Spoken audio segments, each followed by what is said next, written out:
Hello guys, welcome back to my journey with God. Today I'm going to be talking to you guys about a dream I had where God revealed the character of this person that I was so completely in love with. And I still love him, not gonna lie.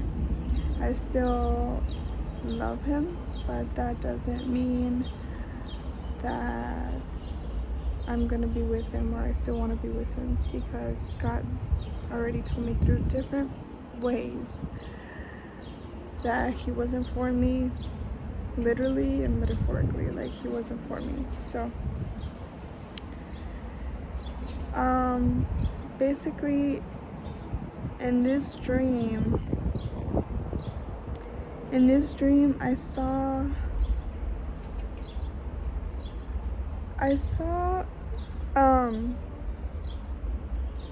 I was in a house. I was in back in my old house. This is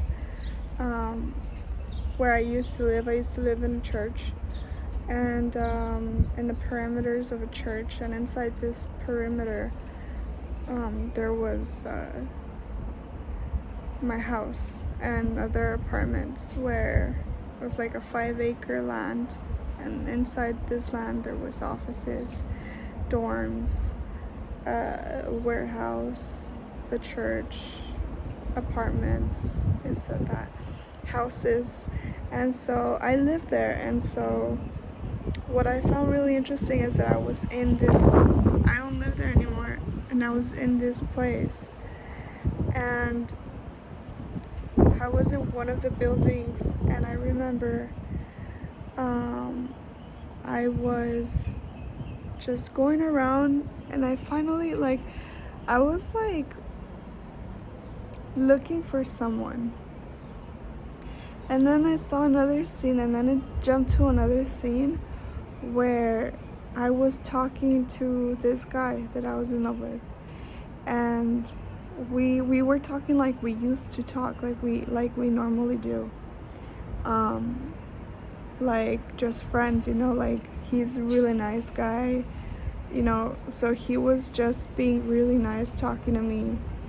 And I remember we were having a conversation, and we were just like, you could feel like the love was there, if that makes sense, like the chemistry or whatever, it was there when we were talking, because usually that's how it is in real life. And he was just smiling and just being really friendly and nice, and I was just like, and then all of a sudden he disappeared, like the sparkles, the everything was there, and then all of a sudden he disappeared, and then I started looking for him. And I'm gonna go back to the dream, but first I want to say the entire dream. And then I started looking for him, and I was like, where is he? So I get out of the building where I was, and then I go to my house that is right next to it, and I can't find him. And then I get out of there, and then all of a sudden, when I'm getting out of one building, I see a bunch of, so I see a lion, a big lion, lying on the ground, like just lying there. And then I see a lot of lionesses around him. I see a lot of lionesses, and then I see another lion walking like he was concerned. Like, he wasn't worried, but he was concerned. But this seemed like a younger lion, and the bigger lion, like the oldest lion, was just not even like, he honestly didn't, he was just like, he was the boss. Like, he was just laying there with his hands just like this, crossed, both of his hands crossed like this, and laying there and just looking at me. And then he talked to me. He was like, come over here. So I go up to the lion, and he's speaking to me. He,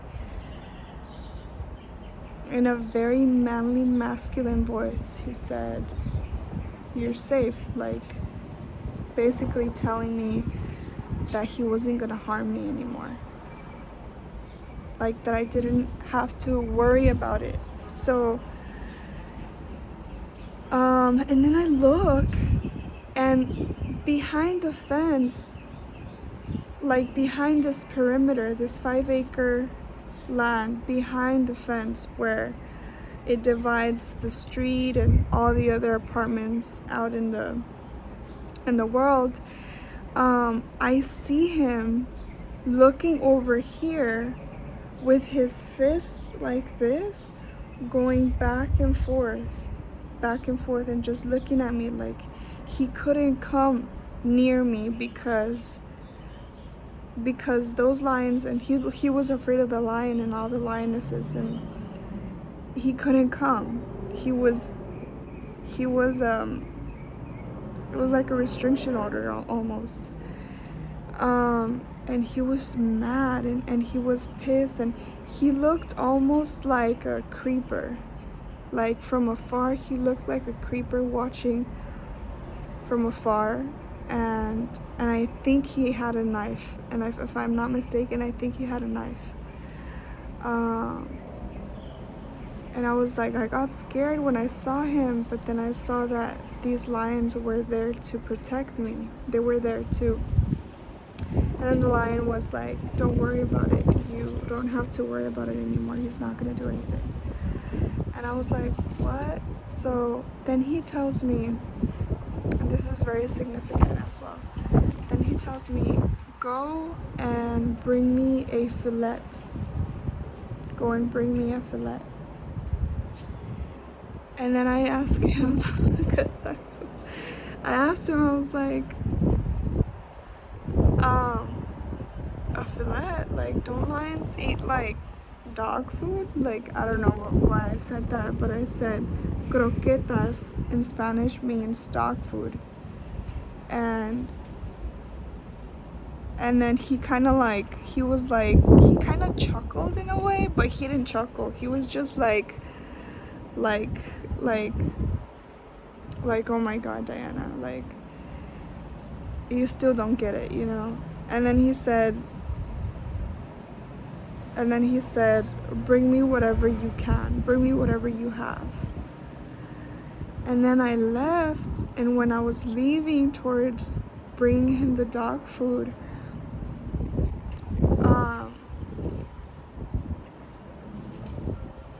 I realized in the dream, I was like, that's God. That was God. And I was like behind a wall, and then I dropped myself into like this pose. You know, sitting on the ground, and I was just like, oh, that was God. And then that's when I wake up.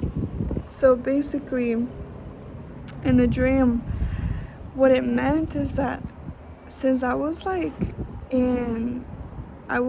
inside the church, that means I'm in the church. That means I'm in the church, basically, like the church of God. So I'm part of the church, so he was protecting me inside the church. And what it meant is that, you know, he seemed nice and everything when we were together, when we were talking and everything. But behind the scenes, he was a creeper looking from outside and inside. And I actually have proof to back this up, but I'm not gonna expose him like that. But I have proof, like real proof on real life, that this actually was happening. And then not only that, but he seemed like he really wanted to harm me. Like he was violent, like and even kill me maybe. I think he had a knife, if I'm not mistaken. I think he had a knife. And so God sees everything. He sees absolutely everything. He sees who wants to harm you, what the intentions of that person really are. If that person really is a good person on the inside, not just on the outside, how they seem really nice and, you know, friendly and all this, but who are they truly? And what are their intentions? And are they violent? Are they, you know, a creep? Are they, You know, all these things, God knows everything and he will reveal it to you. He doesn't expose people. Well, he gives you revelation, but so that you can understand, because I was honestly still like in love with him, and I was still waiting for him, and I was still praying for him, and I was still like not understanding why he wasn't coming, and I understood in that dream that it was God who wasn't allowing him to come. He wanted to come. He was frustrated and mad and so angry that he couldn't come because he was afraid. He was afraid of the lion. He's afraid of God. So basically, it wasn't a rejection like I thought. And when I was in the house looking for him, that symbolizes how I was looking always for him. I was always in search for him. But I actually never left the church. I never left the church out in the world. Like, I was always in the church, if that makes sense. Wow, this is powerful. I'm like barely getting like all the, not barely, but some of the nuggets that as I'm speaking. So I never really left the church, and I was always protected in this perimeter. In these guidelines, I was always inside his home. I was always inside the house of God. And even though I was always looking for him, I never really left, if that makes sense. So basically, what ended up happening was that so basically I didn't leave, right? And so yeah, it's true, because I never really left the church. I was always seeking God, and then praying for God. Like, I thought that guy was my prodigal husband, like a prodigal husband that is lost and is gonna come back, you know. But no, God was like, no, that's not the one, period. That's not the one, and my word says, and what I say goes. So basically, yeah. And then when we're talking and the spark is there, that means that yes, it's almost like he pretends to be someone that in reality that's not really how he's feeling, because he was like friendly, and he was just talking to me like he knew me from childhood, like we always talk in real life. And it actually, behind the scenes, he wanted to almost kill me. And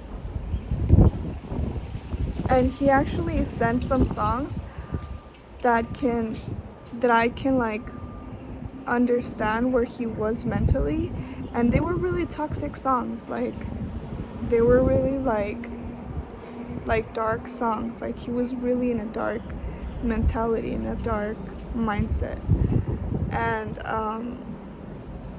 yeah, God had revealed to me that he was violent. So, and then when, for example, when I see the lion, the big lion was God the Father, and the other lion that was concerned was Jesus Christ, right?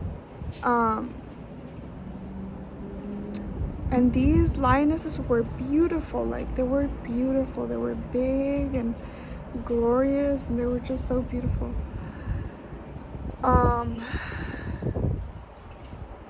And to me, that represents the bride of God. The bride of God. So, and when he told me that I didn't have to worry that he wasn't gonna come near, it was because probably God had already, he knew. So basically, when he was outside, he couldn't come in because of the lion. So actually, he knew that this lion was protecting me. He knew he couldn't come in. So in real life, he knew that God was protecting me. He knew that he couldn't come in. He knew that he couldn't harm me. He knew it. He knew it. Spiritually, he knew it. And I believe even this person tried to like do some spell work on me, if I'm not mistaken. That's kind of what I got from everything that I've gotten, like the revelation. But he knows for a fact that God is protecting me. That's why he couldn't harm me. So anyway, guys, I have to go pretty soon, but I just have a few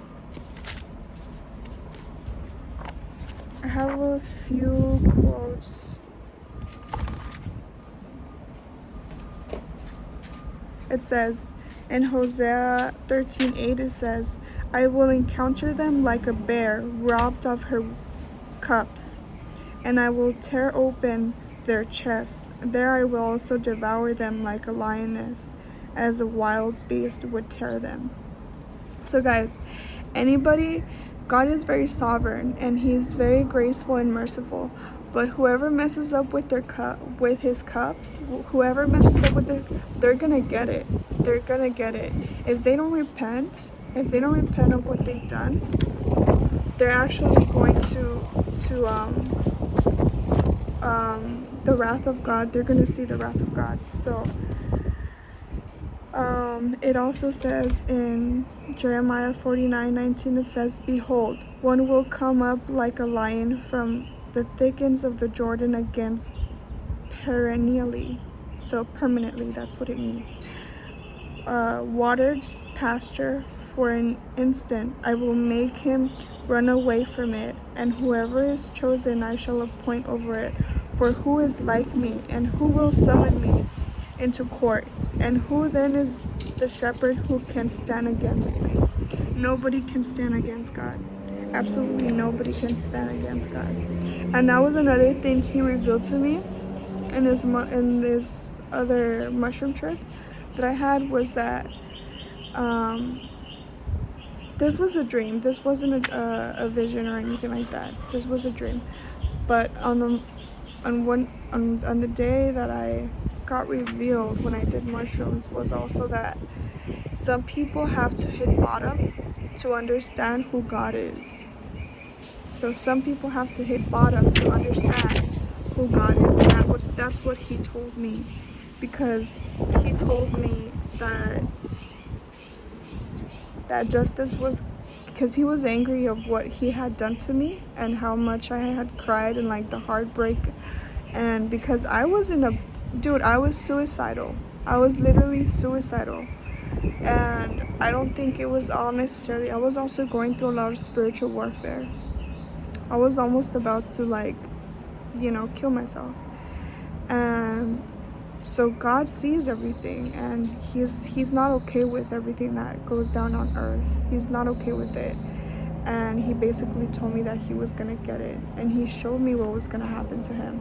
And I started pleading to God, like, please don't do it. And he told me to stay away from it, that I wasn't gonna be able to get in between, because that I wasn't gonna be able to, just to stay away from it. But yeah, he told me that he's a just God. So he told me that he was gonna take revenge on whatever he did, and yeah, guys. So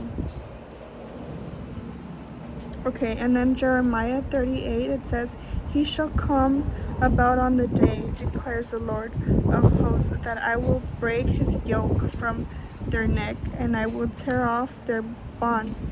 And strangers, because he was a stranger, guys, even though he was a very close friend to my heart, he was still a stranger. I didn't really know him. He was very mysterious. He wouldn't let me really see who he, or get close enough to see who he really was. And I think it was because he was probably hiding something.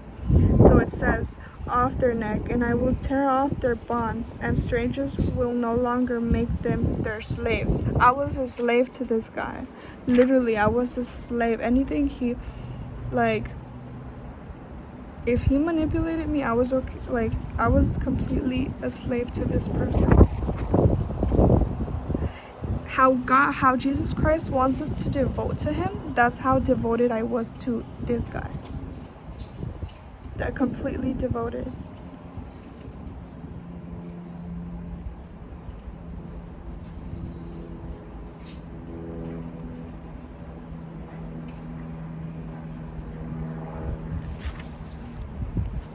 And then in Samuel 22:3-4, it says, "My God, my rock, in whom I take refuge, my shield and the horn of my salvation, my stronghold of my refuge, my Savior. You save me from violence. I call upon the Lord, who is worthy to be praised, and I am saved from my enemies." So guys, sometimes when things don't go the way you want, or you're looking to get this person, God knows why he's not bringing you that person. Stop asking for that person. That person's not for you. That person is not for you to be with you, and it's not for you. That person doesn't want the best for you. They're not for you. So basically, you have to trust God. You have to trust that he has the perfect person for you, and that you don't need to be chasing anybody, or even begging anybody. If you're begging, if you're chasing, I don't think that's the person for you. And you just have to go with God and pray about it, and ask him for revelation, and he will give it to you through dreams. You just have to understand that you have to decipher when is the enemy and when is God. That was definitely a dream from God, and I knew that. And when I woke up, I was like, whoa, what was that? And I couldn't believe it. But I could at the same time, but I was still like making up excuses for him. It was crazy. It was like a soul tie. This was a soul tie. So anyway, I'm gonna be talking more about this topic in more videos to come. Have a blessed day. Bye bye.